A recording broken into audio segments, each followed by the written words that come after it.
Assalamu alaikum. Welcome to lecture 8 of data mining.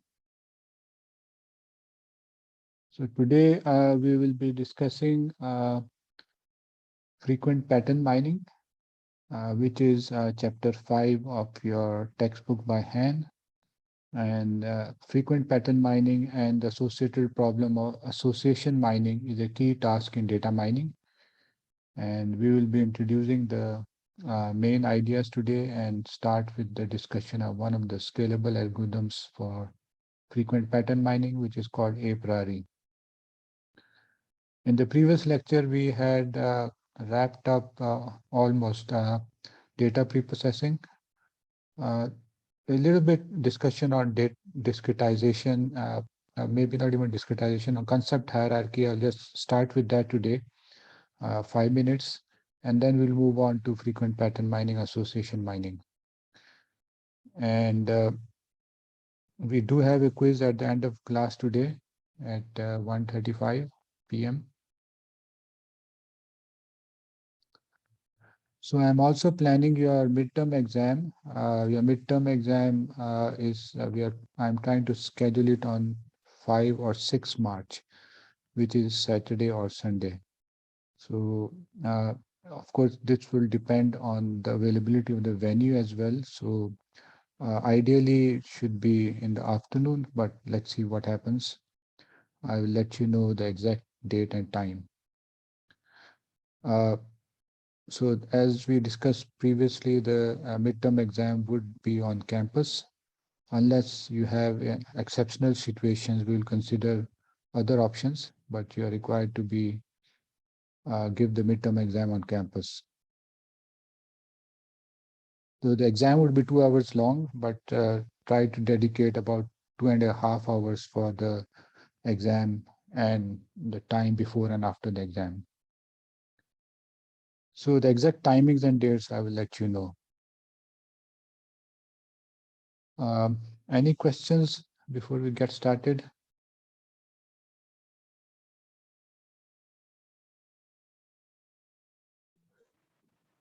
Sir exam का pattern क्या होगा, questions कैसे होंगे? एग्जाम्स का पैटर्न इस तरह होगा जिस तरह मेरे प्रीवियस एग्जाम्स होते थे. आई थिंक 2 साल से अब ऑनलाइन हो रहा है. But there will be essentially 2 parts in one paper. The first part would be short questions, the types that you saw in quizzes, maybe MCQs, maybe small calculations, about 15, 16, 17 questions that are short, and then 3, 4 questions that are longer that require you to actually do some more extensive manipulation, you can say. कोई data का snippet दिया होगा, उस पे आपने कोई algorithm चलाना है या कोई processing करनी है, and stuff like that. So both of these parts should be about 2 hours.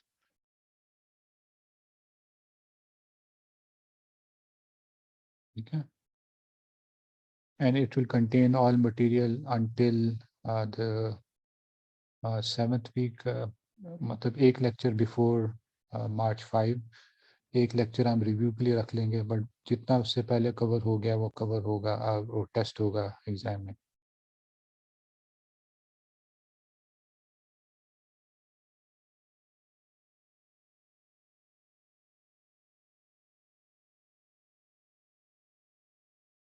Any other question?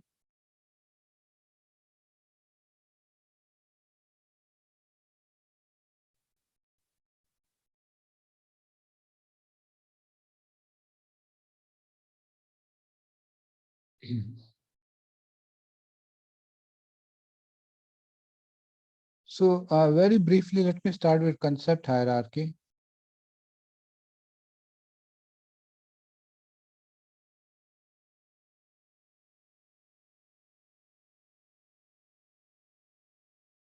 So before that, we had discussed discretization, and discretization typically gives you labels or other discrete values for the values in your data set. So sometimes values can be grouped as well as placed in some structure. And one of the common structure for values is a hierarchy. The example typically could be, for example, you can have a attribute called address.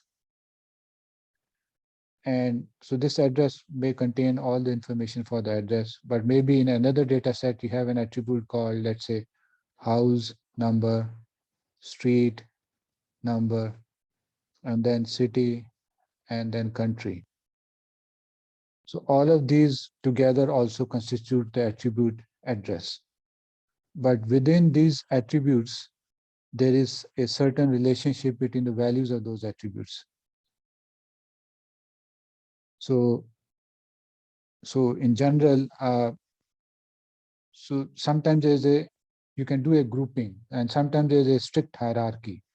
So for example, if you talk about uh, country, so city, or you can say country, or let's introduce state as well. So let's say in the next level, you have various states. For example, state, and the next level, you have city, and in the next level,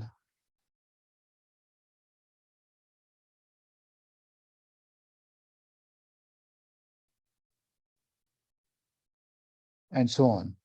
So you have a pure hierarchy in this sense. For example, if I have Pakistan up there, then after that, I might have, for example, Punjab, Sindh, uh, KPK, and so on. And within, for example, after Punjab, for example, you might have cities like Lahore, Kasur, and so on. So you have a pure hierarchy that is present in these values. And one of the importance of identifying hierarchies is you can identify the granularity of your data, and also then decide which granularity of data do you need for your analysis. And sometimes you can, for example, if you don't need information at the city level, you can aggregate all that information to the state level. So remember we talked about aggregation in data reduction. So aggregation is often controlled or better understood when you do it according to concept hierarchies.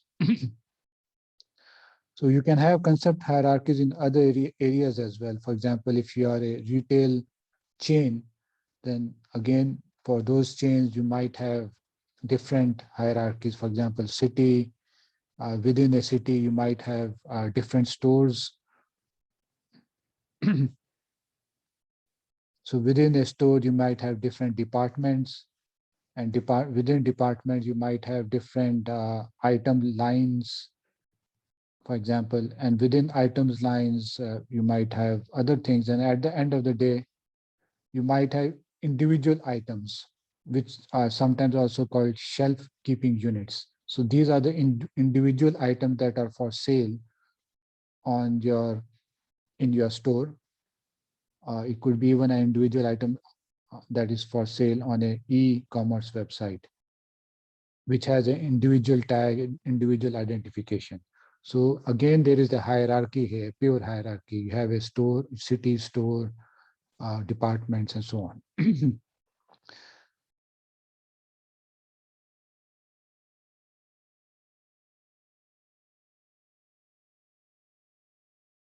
Okay.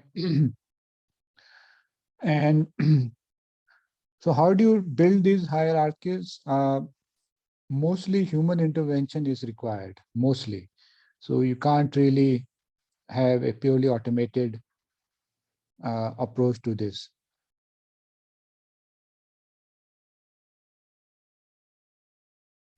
So for building concept hierarchies, but you can get some clues using some simple heuristics. So for example, if you look at the store example that I gave before, if you talk about, for example, departments, or okay, for example, the number of distinct, or let me just talk about stores.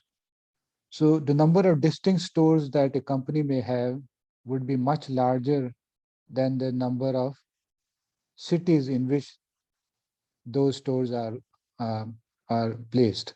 So in other words, the attribute store would have more distinct values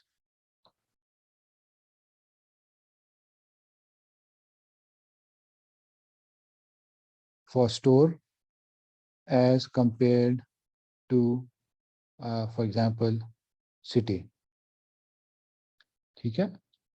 So just by looking at the number of distinct values for attributes, you can say that maybe this is a lower level attribute as compared to the other level attribute. For example, comparing store and city. So store के अंदर आपको ज़्यादा variety मिलेगी values की और city में कम variety मिलेगी वैल्यूज की and from here you can infer के store is a lower concept as compared to city. But of course, as I said, always human intervention is required. तो ये blindly आप नहीं कर सकते. Because concept की बात हो रही है, तो you need to understand the concept first and then be able to place them into a hierarchy. So why do we need this? As I said before, you need it for deciding the granularity and deciding any aggregations that you might want to do. And also sometimes जैसे अब हम आगे पढ़ेंगे frequent pattern mining में वहाँ भी such hierarchies do help us in guiding our uh, frequent pattern evaluation process. So we will see concept hierarchies there as well.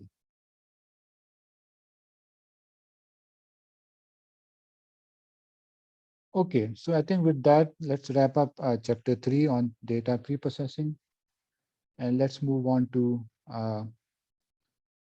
association mining.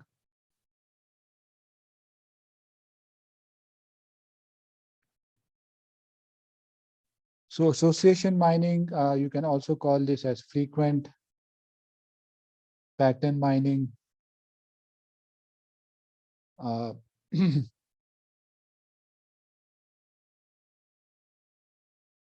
So frequent pattern mining, association mining is a key task in data mining, and it is the task that made data mining popular way back in the 1990s, early 1990s. So the idea of frequent pattern mining was proposed in 1993. And the whole field of data mining also became popular since then, or became a separate field since then. As you know, data mining also has other techniques, but most of those techniques are derived from, let's say, machine learning or databases or AI.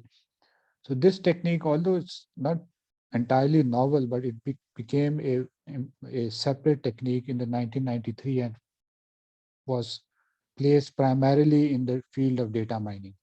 So data mining is, you can say, known by the uh, technique of frequent pattern mining or the task of frequent pattern mining. And as we studied earlier on, generally this is a descriptive mining approach. Descriptive. So what is descriptive mining? We talked about this, I think, the first or second lecture. So such techniques tend to describe your data, or the results that you get from those techniques are nuggets of information of your data or summaries of your data. So essentially association mining and frequent mining is descriptive. Of course, we can use it in some cases for predictive, but those are more rare cases. Okay, so now let's see what exactly it is.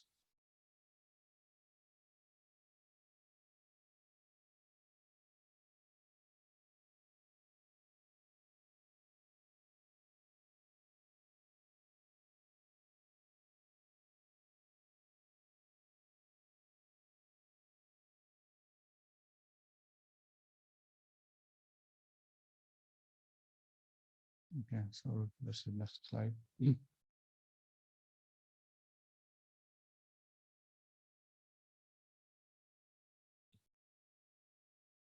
So in general, we want to find patterns. So patterns, as the name suggests, is a regularity, and that regularity would depend on the type of data. And if the data is graphical in nature, then the regularity might be some specific structure of the graph. If the data is sequence like textual information, then the regularity might be some particular sequence of words in the text. If the data is, let's say, transactional in nature, then the regularity might be a set of items that occur in each transaction. And we will start with this concept first and then generalize it to sequences and other types of regularities later on. So essentially, frequent pattern mining is to find such regularities that occur frequently in data sets.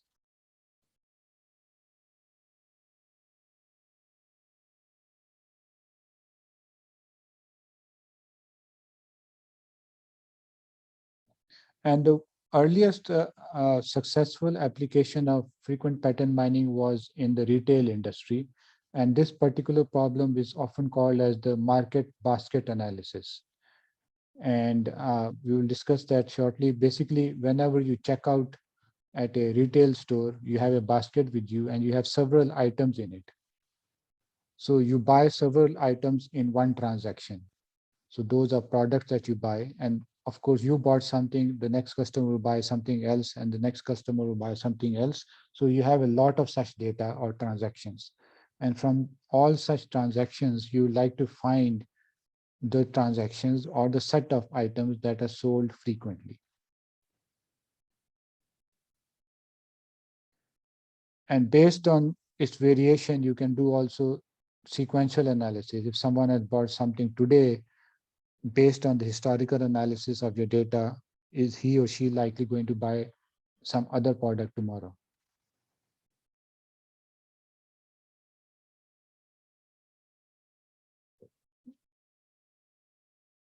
So most of his early applications came from the business side, primarily the retail industry, marketing, and sales, for example. But uh, frequent pattern mining has many other applications, many areas.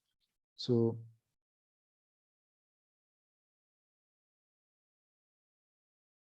so let me start with the market basket analysis example to just to motivate the problem.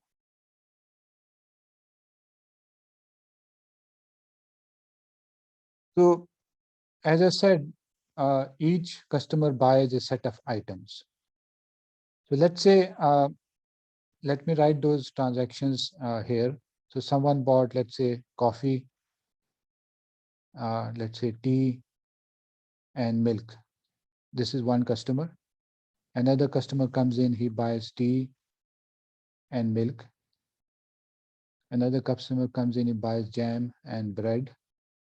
Another customer comes in, he buys bread and tea, for example. So this is a data set. And this particular type of data set is called a transactional data set because in each row, you have a transaction and each transaction is a set of items. Whenever I say it, it's a set, meaning that usually we do not count duplicates. Each item is distinct. So multiple items are not listed. Of course, that is an extension that we'll discuss later on, but so far consider that each transaction is a set.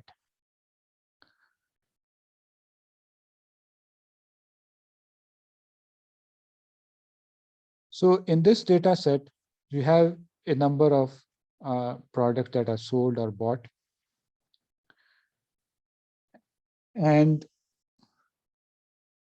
we would like to find items and or item sets, items or item sets that are sold or bought frequently. And frequently means that there's a notion of count there. And of course, if you divide it by the number of transactions, you get a ratio, which is frequency. So in this small data set, so what is, if you take single items, what is the count of coffee? How many times coffee is bought? So coffee is bought, I think, once, right? What about tea?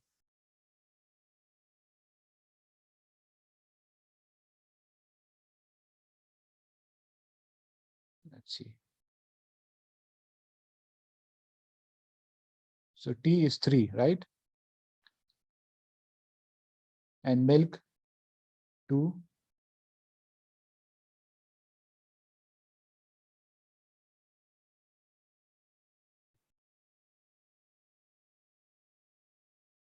Tea 3 and milk 2, and so on. So these are counts of items, right? And if an item occurs above a threshold, which we can define, which we sometimes call the support threshold, then we say that that item is frequent. So let's say I define a support based on the total number of transactions as here we have only 4 transactions. So 4 transactions. So let's say if we have 2 or more transactions containing an item, it is frequent.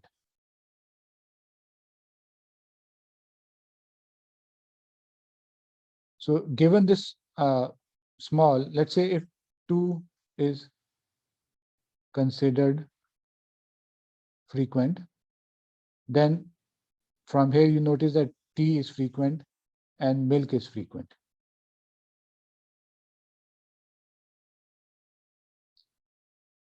But the point is, these are single items. There might be combinations of items that might be frequent as well. So now you have to consider 2 items. For example, coffee and coffee, and let's say we have tea. So this is a set now. So what is the count of coffee and tea together? So this is 1 in the data set. Only 1 transactions contain these 2 things together. So what about tea and milk? So tea and milk occurs in the first tea and milk occurs twice. It occurs in the first transaction और एक और दफा भी आ रहा है, I believe. So this now is frequent, right? According to our definition. And then there might be 3 lengths also: coffee, tea, milk. So iska count of course 1 hai. So as you can see right away, there are lots of combinations or permutations, you can say, that you can get of those items. And for each of those sets, we would like to have its count.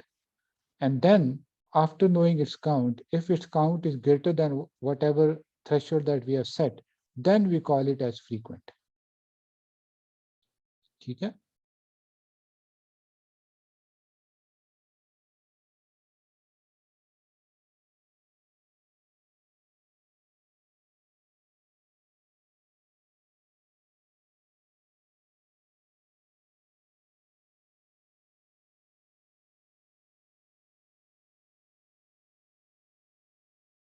So what are the set of distinct items that are sold in this small data set?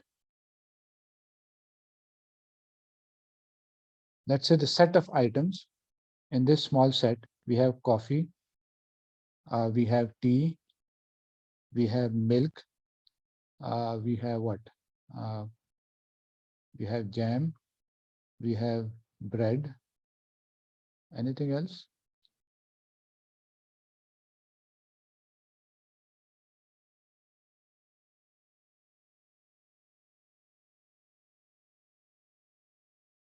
So the size of the number of distinct items is 5. Okay?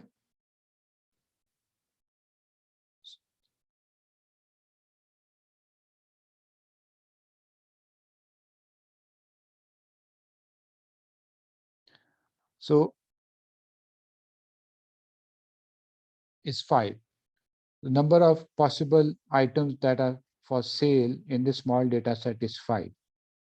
So let's say if we did not know anything else, how many possible sets can we get from these 5 items?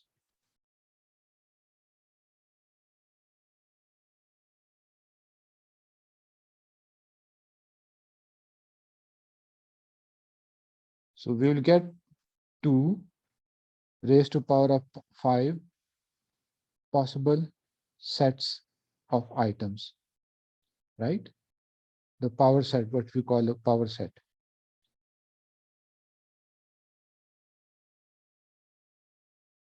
So for example, one item आपके पास एक coffee है,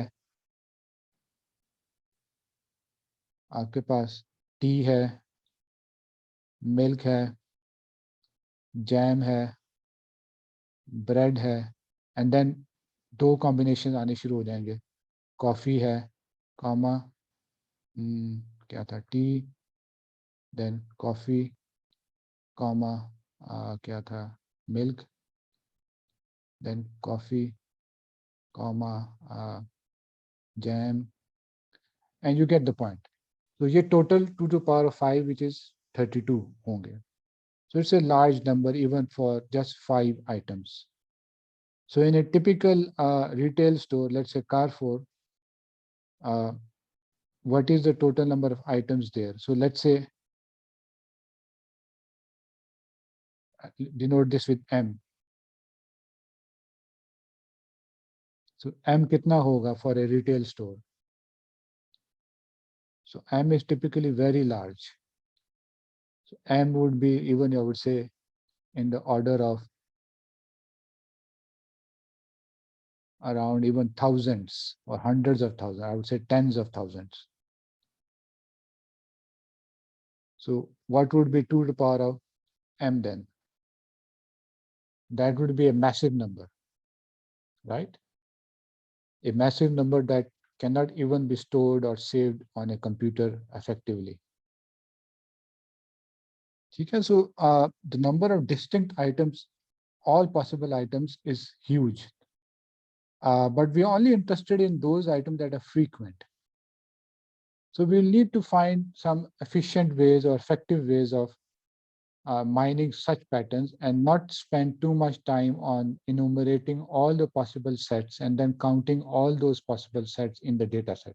Remember, the data set is also very small, just 4 transactions. So usually in a big retail store, you will have thousands of transactions every day. So you can understand the magnitude of the problem. Thousands of transactions every day, and maybe you're analyzing over, let's say, months, and then tens of thousands of items that are possible or available for sale. Okay? So it's not a simple bookkeeping task to count every set of item and then from that set of items find those that are most frequent. So that is the challenge in this algorithm.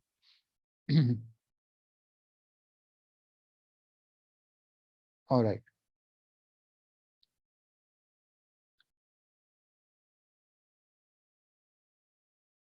So just a couple of questions given some this same vocabulary. So let's say if I tell you like coffee,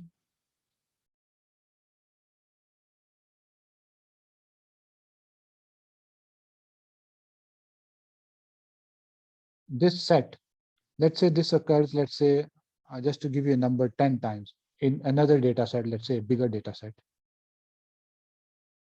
So what can you say about, for example, coffee?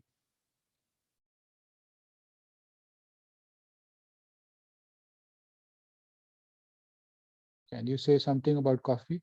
Would it be greater than 10, less than 10, equal to 10, or maybe you can't make any decision?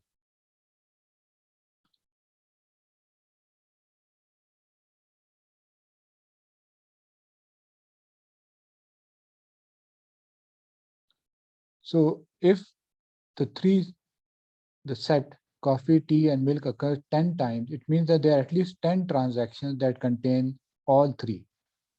So it means that coffee would definitely be at least 10. It cannot be less than 10 because already 10 transactions contain coffee. And secondly, there may be more transactions that contain coffee with other items. So in general, the count of coffee would be greater than equal to 10. So what is coffee? Coffee is a subset of the previous set. So if a set has a particular count, its subset would have a count that is at least that much or greater. So we can exploit some of these ideas later on to uh, make our point clearer. But let me just add one more before I formally define it. Let's say coffee, we know coffee occurs 3 times. Let's say another data set. So what can you say about coffee and tea? So coffee only occurs 3 times, meaning that there are 3 transactions that contain coffee. So how many transactions would contain coffee and tea?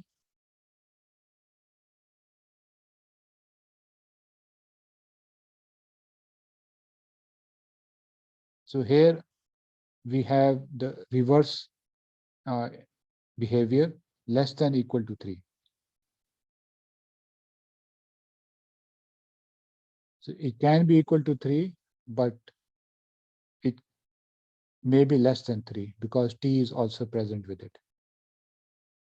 Okay. So, okay. So with that, let me formally define the problem. And then we'll look at a formal solution. So we are looking at the problem of frequent item set mining. Okay. So for this, we have I, which is a set of items, meaning that all possible items. The for example, if I relate it to the retail store, the products that are available for sale. Okay. So I define the I is equal to, let's say, small I1, small I2, small im, let's say. So in other words, I is equal to m. This is the number of items that are in our problem, or the number of products that are ready for sale in the store. So then you have a transactional database. So transactional database is basically a set of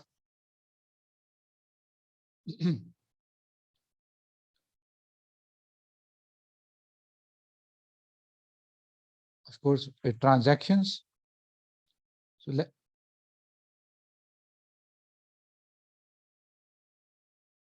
so if I write this as TDB, this is a set. So let's say T1, T2, Tn. So n is the number of transactions. Okay. What is each of these Ti? Ti is a subset of I, right? It can also be equal to एक second, in नहीं use होगा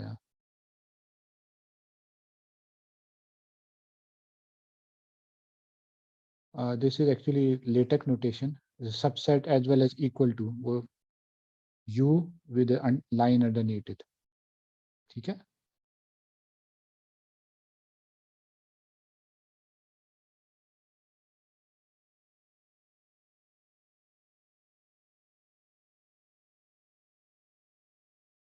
एक second.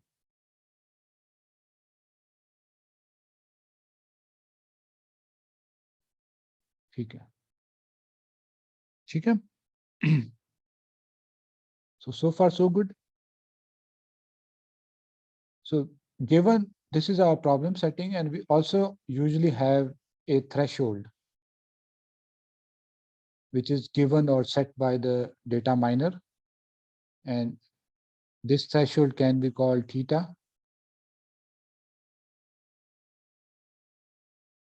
theta. And this theta is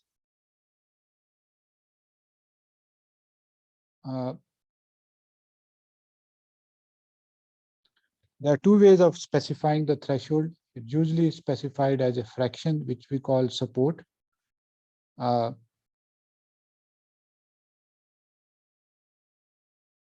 So so let me come to this later on. Just hold on here. Theta मैं बाद में बताता हूँ.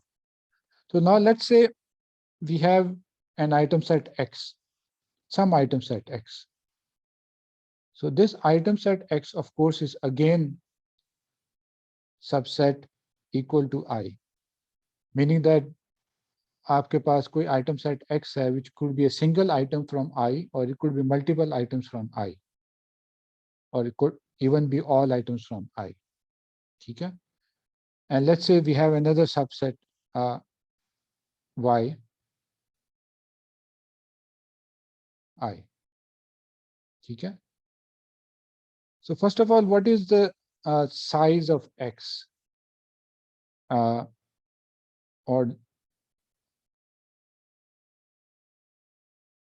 so this is basically the number of items in X. And sometimes we call this, if there are K items, we call this a K item set. So let's say if X is I, let's say 2 and I 10.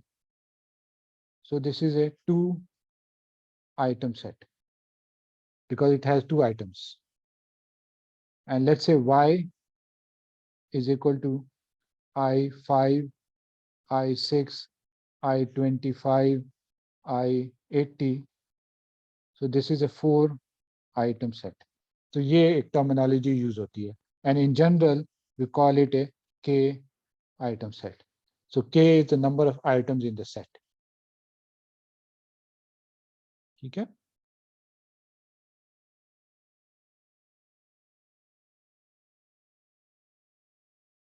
So now, what is the support of X in TDB?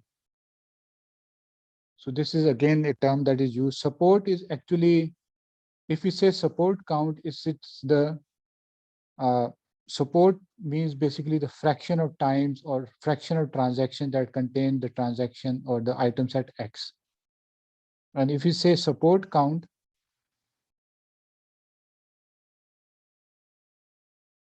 so this would be the number of times that X occurs in the transactional database.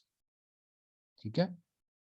So what does it mean that X occurs in a transaction? So if X occurs in transaction 1, then X must be again a subset equal to of some transaction, let's say 3. Sorry, transaction में लिखना था T3. ठीक है, not I3. ठीक है ना? So for example, let's say again X मैंने कहा था, I don't know what I wrote before, X is equal to let's say I2 and I3.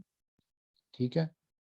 So let's say मेरे पास transaction 3 जो है वो है I2, I3, I5, I8, I7.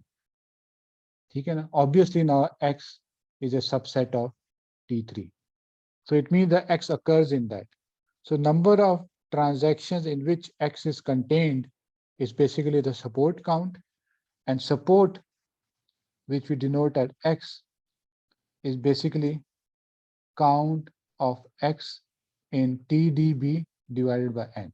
What was N? Total number of transactions in the database.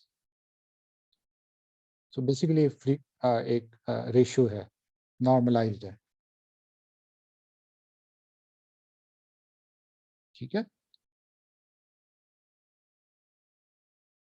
So this is the support of X. Now, finally, if support of X is greater than equal to theta, which is a user specified parameter, then X is frequent or called to be frequent in TDB. So theta is a parameter.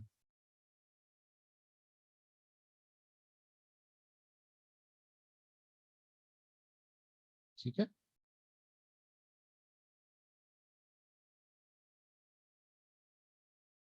So this is the formal definition of the frequent item set mining problem. You have a transactional database that has a number of transactions up to n transactions.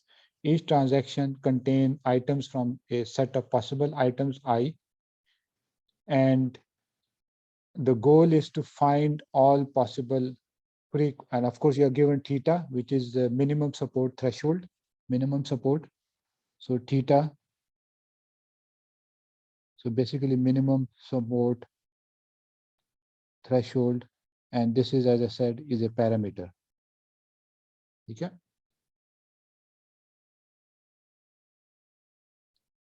So given all of this, find all frequent patterns, or in this case, particular item sets in TDB.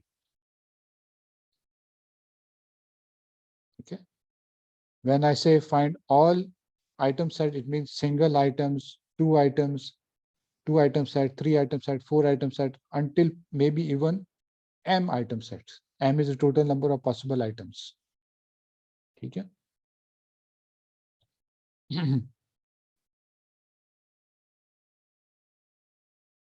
So, okay. Any questions?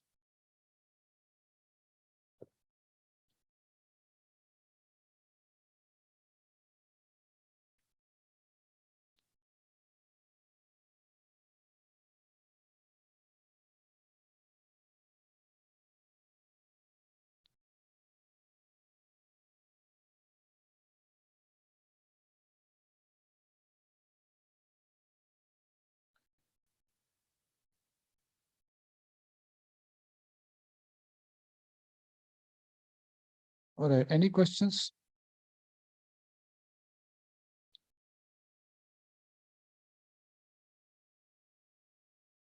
So the brute force or the naive approach, what would be the naive approach be? Enumerate all 2 to the power of m item sets, count their occurrence in TDB, and then filter those that whose support is greater than or equal to theta. So this is the naive or the brute force approach, which is of course infeasible for most real world applications.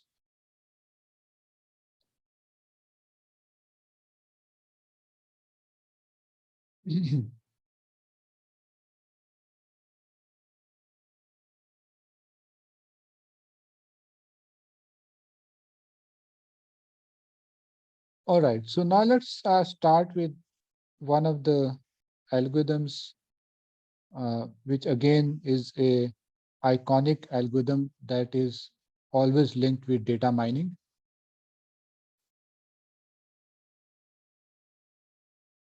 And because data mining field was started with more or less with the popularity of this algorithm. So Apriori algorithm, of course, it has a weird name. Of course, we will understand where this name comes from.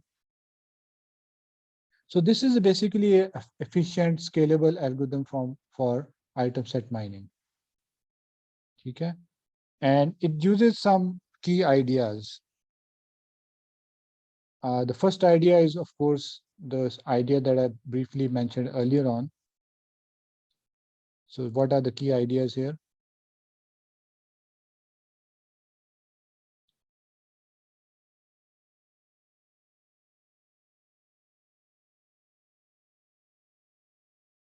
That is the first one.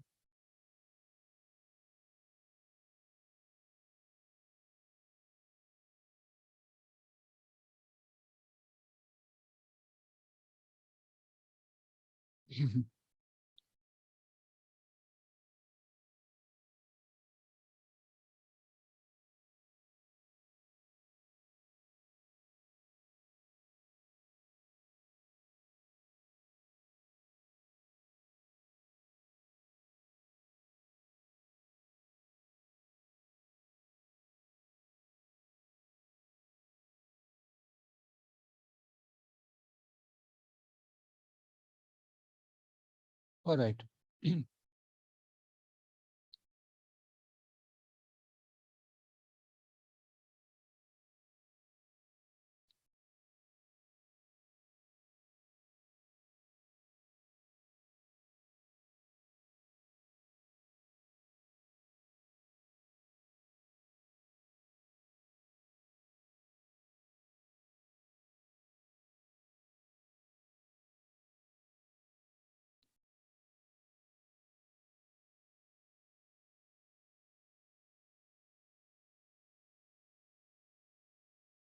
Okay, so let's discuss these ideas. The first is the a priori principle. Essentially, this means that if an item set is infrequent, of course, it works in the other way as well, infrequent, infrequent, then all its super uh, super item sets will also be infrequent. ठीक है, so for example अब यहाँ मैं items A B C D ले रहा हूँ, ठीक है, so if we know that A and B दो items है, ठीक है, का count 3 है and is infrequent, meaning that 3 does not is not higher than the minimum support count. So then any superset of A, B, C, for example, or for example, A, B, E, or for example, A, B, C, D, all of them would be infrequent. Okay? Is that point clear? And this idea is a priori called the a priori principle and is also known by the downward closure property. Downward closure property. And down question है तो पूछ लें। जी sir, ये कहना था कि जरूरी तो नहीं है कि अगर ए बी किसी ने 3 दफा लिया है तो ए बी सी हो सकता है किसी ने 100 दफा लियो, तो कोई चीज रोक तो नहीं रही। फॉर एग्जाम्पल अगर वो मिसाल है मार्केट की, जी जी टी ब्रेड और मिल्क है। टी ब्रेड सिर्फ 3 दफा खरीदा गया है, लेकिन टी ब्रेड मिल्क 1000 दफा लिया गया, तो जी जी दैट यहाँ इज पॉसिबल, लॉजिक। हाँ ठीक है, बट हम यहाँ ये बात कर रहे हैं लेट्स से ए और बी इकट्ठा पहले किसी ने 3 दफा लिया है तो ए बी सी इकट्ठा वो 3 या उससे कम ही होगा। सो इफ ए बी को हमने इनफ्रीक्वेंट कह दिया तो फिर इसके सारे सुपर सेट जो होंगे जिसमें ए और बी भी हैं वो हमेशा इनफ्रीक्वेंट ही होंगे। लेकिन सर पॉसिबल है तो सही कि ए बी सी किसी ने लियो बहुत दफा। नहीं वो किस तरह पॉसिबल होगा, just just take let's take an example, मतलब आपके पास ट्रांजैक्शनल डेटाबेस है, एक ए बी है पहली ट्रांजैक्शन, ए बी सी है, ठीक है ना, ए बी ई है लेट्स से, ठीक है, और लेट्स से बी सी ई है, ठीक है ना। अब ए बी आपके पास 3 दफा आ रहा है, ठीक है ना, ए बी ये C 3 data set G A B को, इस केस में आप 3 डेटा सेट काउंट कर रहे हैं ए बी सी ए बी के। हाँ जी 3 काउंट कर रहे हैं ना, हाँ जी 3 समझ गए, ट्रांजैक्शंस हैं जिसमें ए बी आ रहा है इकट्ठा। ठीक है समझ गए। Did you get the point? Yup. ठीक है, मतलब ए आपका ब्रेड हो गया, बी मिल्क हो गया, तो ए बी इसने इकट्ठा लिया है और वो लेट्स से 3 दफा आ रहा है तो इसका जो भी सुपर सेट है वो भी 3 दफा आ सकता है बट जनरली वो उससे कम भी हो सकता है, उससे ज्यादा नहीं हो सकता। सो जब हमने कह दिया A B infrequent according to our threshold theta, let's say हमारा थीटा मिनिमम सपोर्ट काउंट 4 थी तो ए बी 4 दफा तो नहीं आ रहा है तो हमने कहा कि ये इनफ्रीक्वेंट है, तो ये इनफ्रीक्वेंट है, इसका मतलब है कि इसके जो भी सुपर सेट्स होंगे मिल्क और ब्रेड के साथ कोई और चीज भी डाल दें वो हमेशा इनफ्रीक्वेंट ही रहेगा, ठीक है। So this is the a priori principle and is often nicely represented in a lattice downward closure property जिसको कहते हैं उसके लिए थोड़ी सी मुझे ड्राइंग करनी पड़ेगी drawing is always tricky for me let's see और let me not just do it here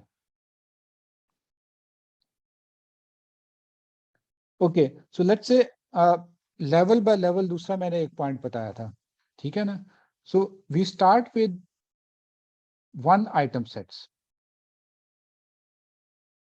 ठीक है ना वन आइटम सेट्स क्या होंगे A separately B separately C separately and so on ठीक है ना so this is level one ठीक है अब इसके बाद from this we generate the two item sets and again Apriori does this in a systematic way just to avoid duplicate generation so A और B को लेके वो ए बी जनरेट कर देगा ठीक है ए और सी को लेके ए सी जनरेट कर देगा ठीक है एंड देन बी और सी को लेके बी सी जनरेट कर देगा again the the the systematic thing that is doing is it's always arranging these items in some order which is fixed alphabets के लिए तो हम कह सकते हैं लेक्सिकोग्राफिकल या अल्फाबेटिकल ऑर्डर है हमेशा हम आइटम्स अल्फाबेटिकल ऑर्डर में लिखेंगे ए को बी के साथ करेंगे ए के सी के साथ करेंगे फिर बी के सी के साथ करेंगे ये सारे आइटम सेट्स आ गए सारे तो ये क्या है सारे ये टू आइटम सेट्स हैं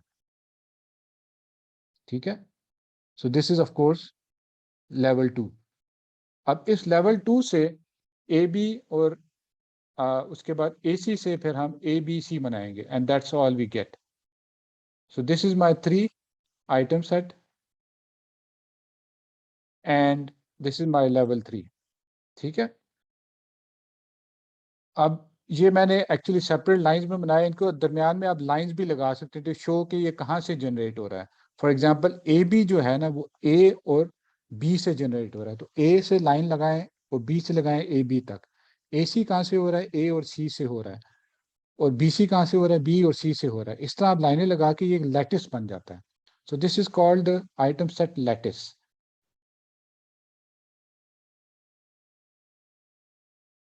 अब इस लैटिस में you can apply the Apriori principle so let's say just for example sake let's say ये जो level 2 में AC was infrequent मतलब हमको पता चल गया कि AC was not frequent so if AC was not frequent then the, मतलब ये है कि आपने AC को नीचे क्लोज कर दिया उससे नीचे नहीं आप जाएंगे उससे नीचे कुछ नहीं जनरेट होगा यहाँ फॉर एग्जांपल AB और AC से जनरेट हो रहा था ABC तो आप ABC जनरेट ही नहीं करेंगे बिकॉज आपको पता है कि AC जब इनफ्रीक्वेंट है तो ABC भी इनफ्रीक्वेंट ही होगा आप जनरेट ही नहीं करेंगे ठीक है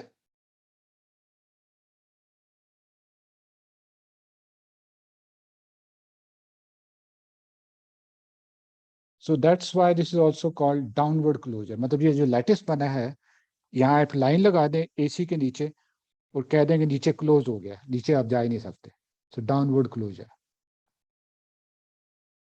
ठीक है item set lattice level by level item set generation और वो जनरेशन में हम लेक्सिकोग्राफिक ऑर्डर को फॉलो करेंगे just to avoid multiple generation of items और फिर इसी के ऊपर आप समझ सकते हैं कि डाउनवर्ड क्लोजर या ए प्रायोरी प्रिंसिपल लगा रहे हैं so that we do not generate any item that is like for sure not going to be frequent ठीक है तो ये इसके दो तीन आइडियाज थे which will now explain through an example we have time कितना है हमारे पास चलें 5 मिनट में एग्जांपल क्विकली देख लेंगे and then we start from there again tomorrow we have a quiz at 1:35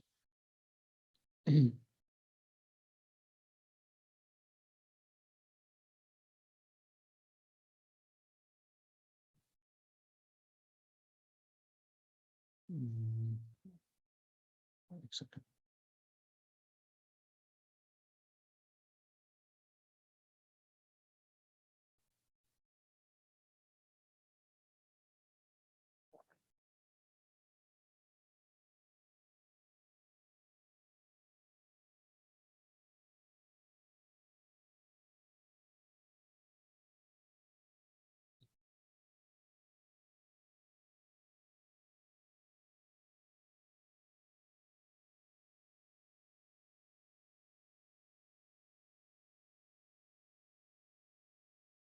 So we have this example. Let's quickly go over it.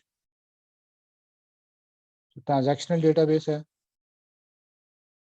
So we have various transactions, ABC isme hai, BCE, and so on. So a priori algorithms works in this way.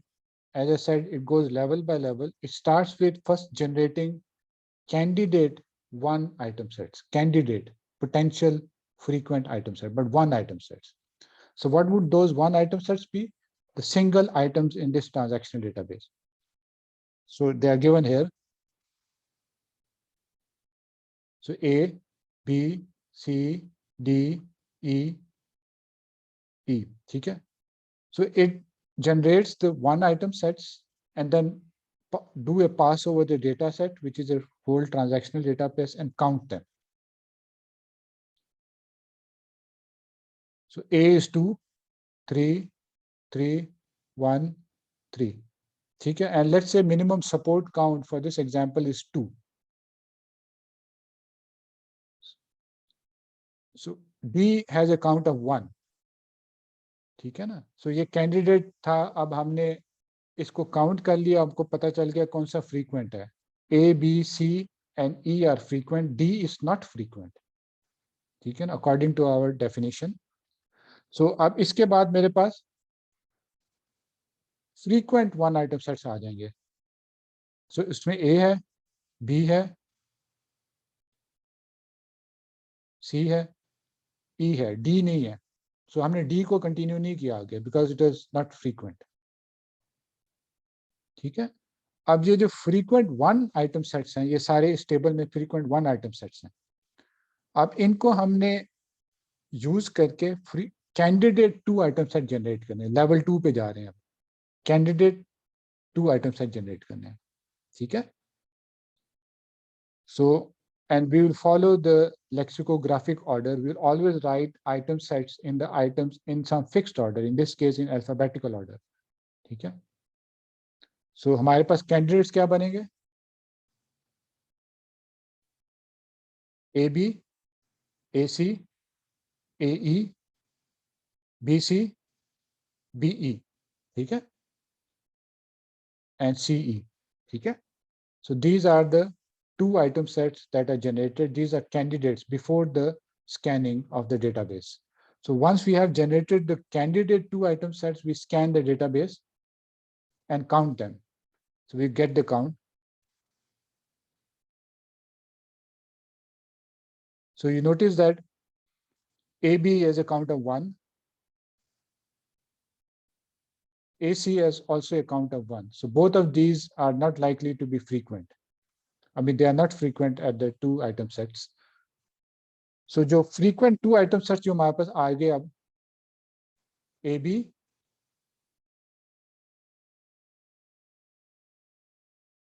AC, BC, BE, and CE. So these are the frequent two item sets. So हमने level by level के candidate one item set generate किया, frequent one item set generate किया, candidate two बनाया, फिर frequent two आ गया हमारे पास. फिर इस तरह हम next पे इसको further join करके हमारे पास candidate three आएगा. और ये थोड़ा सा मेरे ख्याल से probably next time मैं discuss करूंगा किस तरह generate करते हैं. But let me just finish this.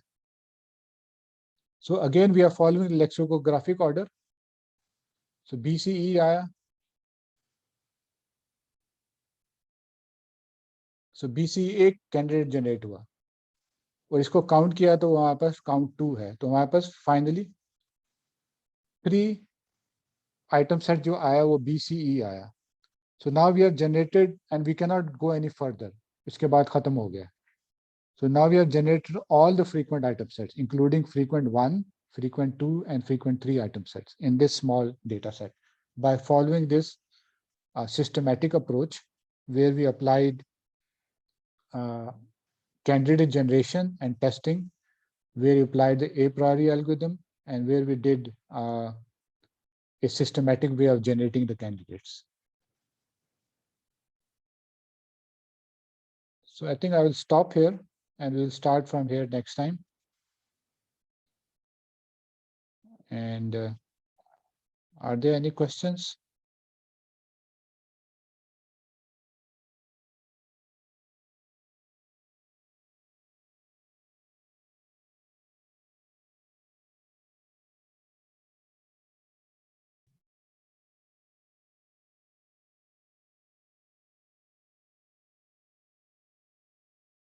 Any questions?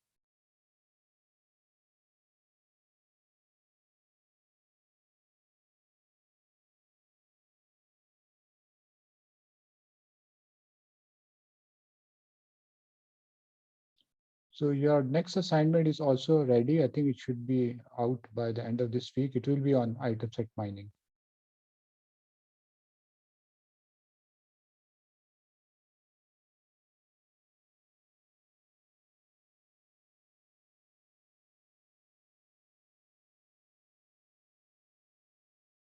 ठीक है. So please get ready for the quiz then.